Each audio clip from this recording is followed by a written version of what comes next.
Hello मंडळी, good morning. सकाळची सगळी कामं आवरून बसले होते आणि बघता तुम्ही माझी हालत, कारण की मी माझ्या चेहऱ्यामुळे एवढी टेन्शनमध्ये होती ना की सनबर्निंगमुळे सगळा चेहरा खराब झालेला होता. तर म्हटलं आता याचा काहीतरी उपाय करावा लागला. त्याआधी जेवण करायचा विचार केला आणि एक भाकर घेतली आणि छान अशी कडक भाजून घेतली मी, कारण की मला ना खूप इच्छा होत होती कडक भाकर खायची. चुलीवरच्या भाकरीची चव तर वेगळीच असते, तिथं काय आपल्याला गॅसवर येणार नाही. पण म्हटलं चला गॅसवर भाजूनच घ्यावी, कारण की आजची भाजी जी होती ती माझी फेवरेट होती. भेंडीची भाजी मला फार जास्त आवडते आणि अर्धा किलो भाजी आमची एकच टायमाला लागते. भेंडीची भाजी जर केली तर सकाळच्या पुरतीच होते आणि संपून पण जाते. तसंच काहीतरी झालं आणि लगेच जेवण करायला बसले, कारण की कामं खूप सारी करायची होती त्यानंतर. आणि माझं ना एक सवय माझी खूप वाईट आहे, ती मला असं वाटते मोडावी लागेल, कारण की जेवताना काहीतरी टी व्ही किंवा मोबाईल पाहिजेच बघायला.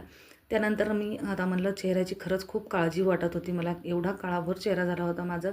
सनबर्निंगमुळे सगळे सालपटं निघत होते आणि त्यामुळे मी थोडंसं वॅसलीन वगैरे लावलं आणि खरंच खूप आग होत होती. नंतर मग दिवसभर अंग एवढं दुखत होतं ना, अशी तब्येत बिघडल्यासारखी वाटत होती, कारण की खूप त्रास होत होता.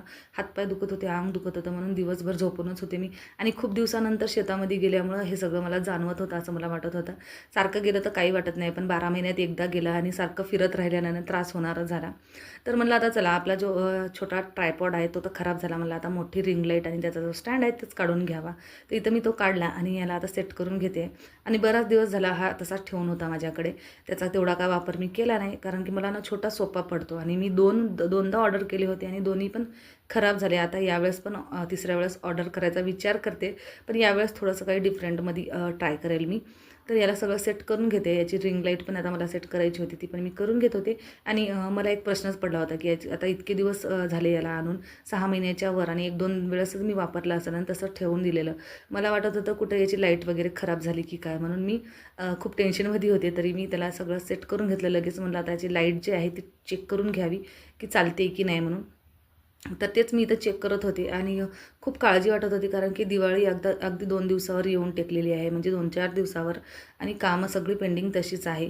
तर इथं रिंग लाईट चालू झाली. म्हणलं आता संध्याकाळचा आपला स्वयंपाक करून घ्यावा. तर आजचा बेत काय नाही, साधा सिंपल होता. वरण भात आणि कारल्याची भाजी. आता कारल्याची भाजी कारभाऱ्यांना आवडते, म्हणून त्यांच्या चॉईसची भाजी आज करायचं ठरवलं. आणि मुलं काय खात नाही, म्हणून त्यांच्यासाठी तिखट वरणाचा बेत होता आज. आणि खरंच दिवाळी इतक्या लवकर आली की असं मलाच वाटतं की तुम्हाला सर्वांना वाटतं, ते पण कमेंट करून कळवा मला. आणि मी खूप साऱ्या प्लॅनिंग्स केल्या. आता बघू त्या प्लॅनिंग सक्सेस होतात का, कारण की गावी जायचा विचार आहे. आणि जसं की मी नेहमी म्हणते, planning is not for work my life, तर तसंच काहीतरी आहे. तर इथं माझी भाजी बनून तयार आहे. आणि या भाजीची तुम्हाला फुल रेसिपी पाहिजे असेल तर मी नक्की शेअर करेल. कमेंट करून मला कळवा. चला, हा ब्लॉग आता इथंच एंड करूया. आणि ब्लॉग तुम्हाला कसा वाटला हे नक्की कमेंट करून सांगा मला. Bye bye.